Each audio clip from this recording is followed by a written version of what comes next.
Yes.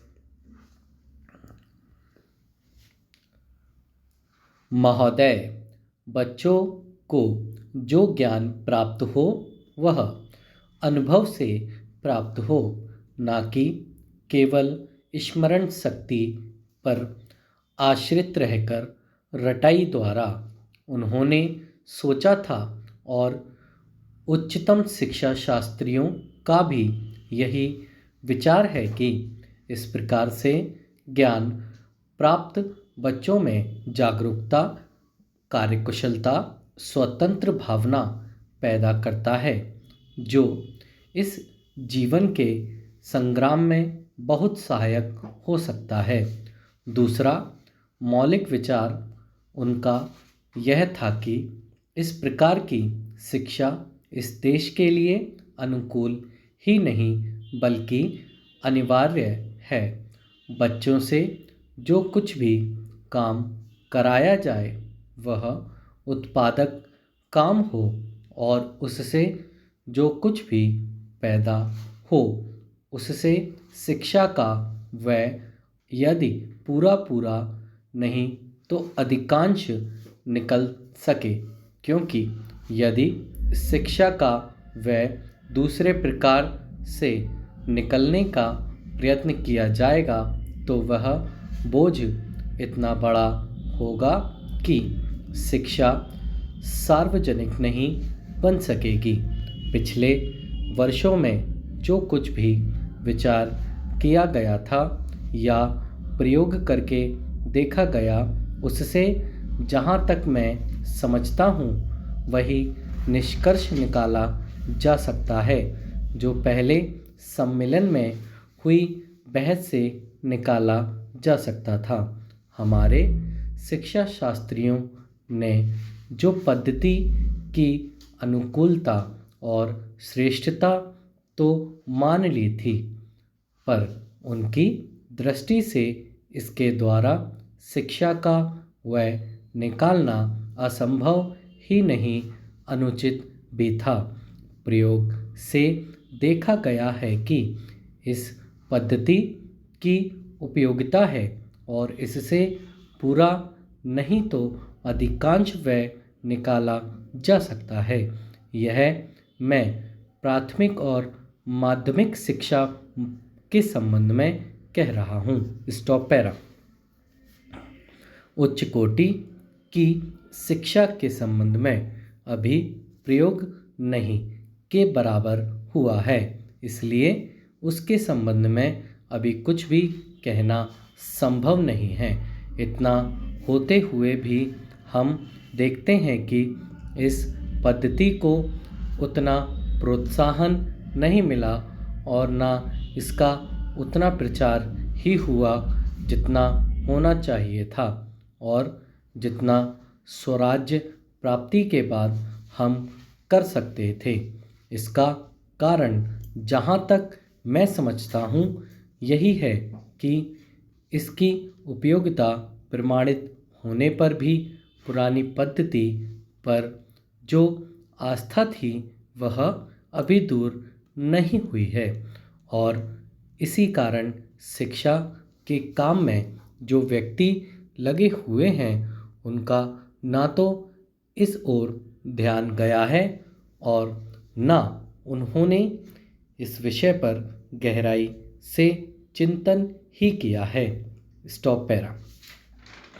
आज भी हम इतना ही कह सकते हैं कि इस पद्धति का अभी केवल प्रयोग ही किया जा रहा है।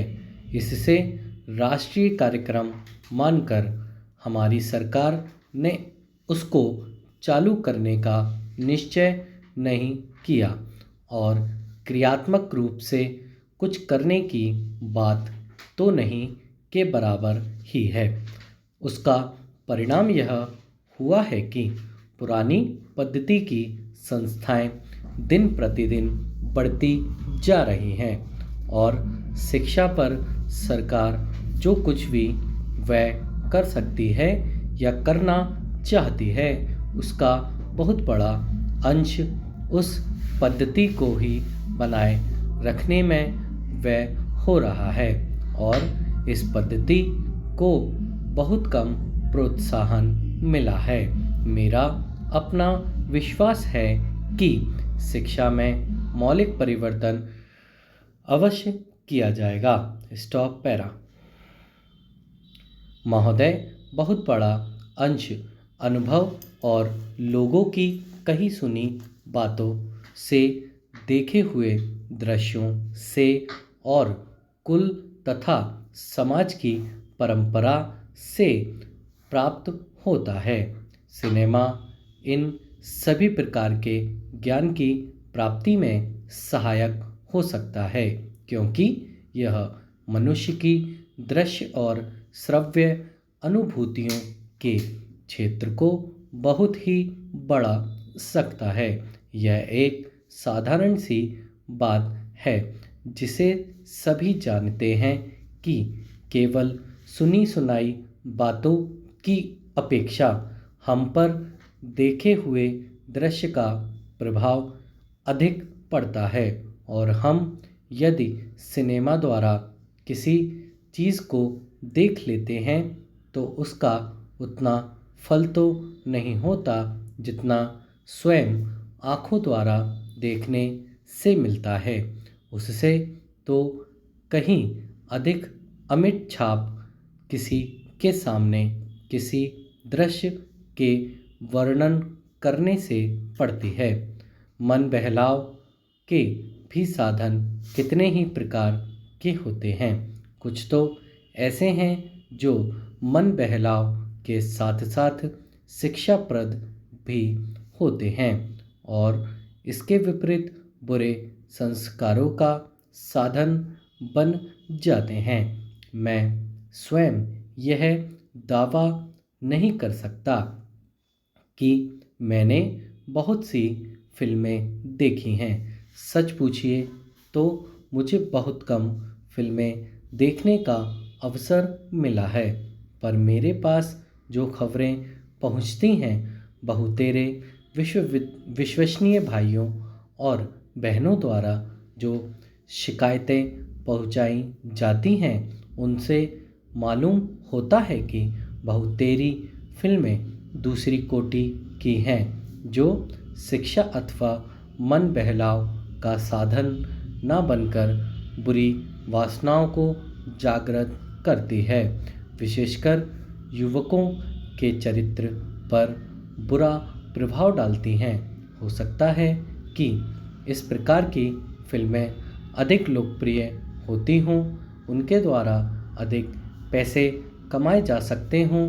कुछ लोग यह कह सकते हैं कि फिल्म निर्माताओं का काम ऐसी फिल्मों को बनाना है जो लोकप्रिय हों, क्योंकि वे एक प्रकार की मांग को पूरा कर सकती हैं। Stop para. यह भी कहा जा सकता है कि फिल्मों का ध्येय मन बहलाव ही है। उसको तो तभी सफल मानना चाहिए जब फिल्में उन लोगों का मन बहला सके जिन लोगों के लिए बनाई गई हों। ये सब बातें बहस के रूप में कही जा सकती हैं, पर मैं चाहूँगा कि कोई भी सिनेमा हो अथवा फिल्म के बनाने वाले हों, वे यदि अपना कर्तव्य समाज सेवा समझते हैं और उन्हें ऐसा समझना भी चाहिए, तो उन सब के लिए ये सब बातें यदि अग्रह नहीं तो गौण अवश्य हैं, और उनका मुख्य उद्देश्य तो सेवा ही होना चाहिए। सेवा तभी तक सेवा रहती है जब तक वह सेव्य का हित करे, ना कि उसे गिराए। इसलिए मैं चाहूँगा कि फिल्म बनाने वाले इस पर विचार करें कि उनका उद्देश्य क्या है। उद्देश्य सेवा ही होना चाहिए, और सेवा के साथ साथ यदि धनोपार्जन भी हो जाए तो निर्दोष है। यदि धनोपार्जन ही उद्देश्य हो और सेवा ना हो तो वह आग्रह होना चाहिए। यदि मनुष्य अपने स्वार्थवश कुछ ऐसा काम करता है जो उसके व्यक्तिगत लाभ के लिए तो ठीक हो, पर जिसे समाज को हानि पहुंचती हो, तो उसे रोकना पड़ता है। स्टॉप।